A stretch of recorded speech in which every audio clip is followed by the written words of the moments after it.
ప్రధాని మోదీ సభకి జనాగ్రహ సభ అని పేరు పెట్టడంపై పీఎంఓ అభ్యంతరం వ్యక్తం చేసింది. పేరు మార్చాలని సూచించింది. దీంతో జనాగ్రహ సభ పోస్టర్లను తొలగించారు బీజేపీ నేతలు.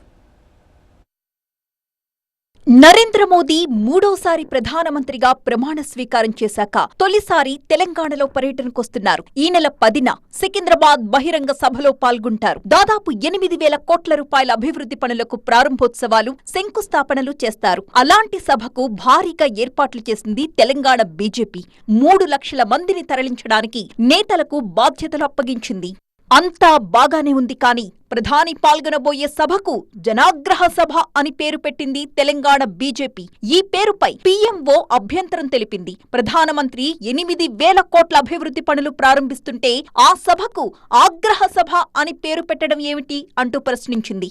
ఆగ్రహ సభ అని ప్రతికూల అర్థమొచ్చేలా పేరు పెట్టడం సరికాదని తెలిపింది.